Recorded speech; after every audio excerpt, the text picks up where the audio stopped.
This video has two main points. First, we're going to cover how to enter data into SPSS for a related samples versus an independent samples study. And second, we're going to talk about how to pick the correct statistic.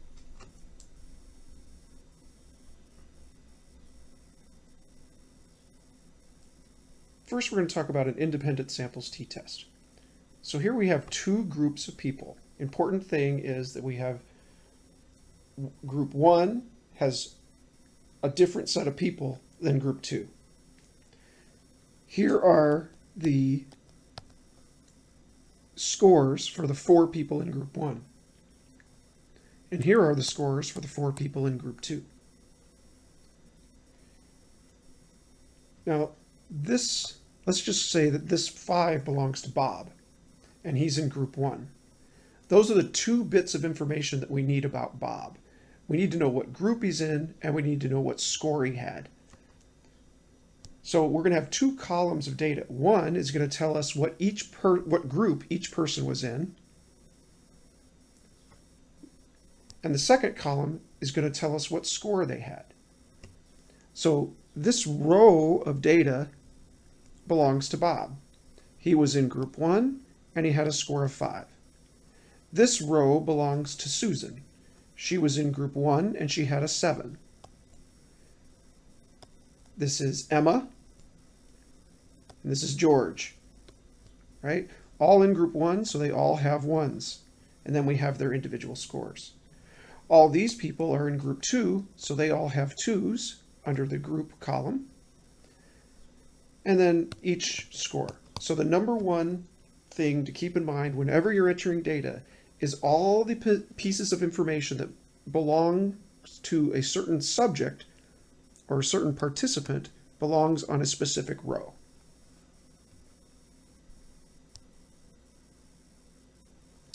Now we're going to do the same thing for a related samples t-test. Now in a related samples t-test, you're measuring the same group of people twice. So time 1, this was Bob's score, and time 2, this was Bob's score.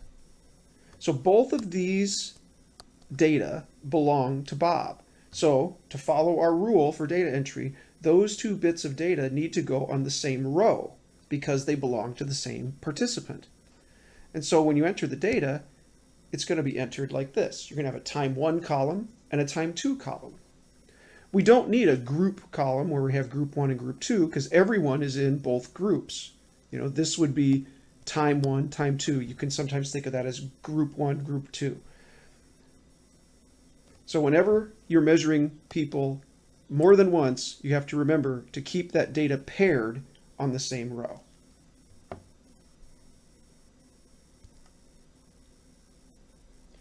Okay, the second point we're going to talk about is how to pick the correct test statistic. Basically what I'm going to lay out here is a decision tree, a group of questions that you can ask yourself, and then based on the answers that you give, that will help you determine which statistical test to use. When you read a research scenario, the first question you should ask is how many sample means are in the study? And at this point, you have 3 options. A given study can have 0 sample means, 1 sample mean, or 2 sample means. If it has 0 sample means, then you know that the test has to be a Z for an individual score.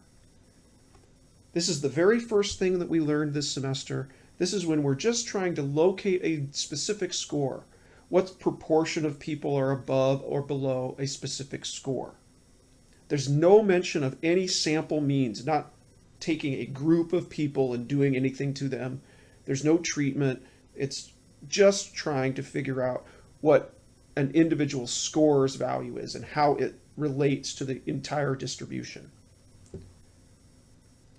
If there is 1 sample mean, you have to ask yourself, do you know the population standard deviation? Do you know the population standard deviation? Of course, you either do or you don't. And if the answer is yes, then you do a Z for a sample mean. A Z for a sample mean if you know the population standard deviation. If you don't know the population standard deviation, then you do a single sample t-test. If you read the scenario and they're talking about 2 sample means,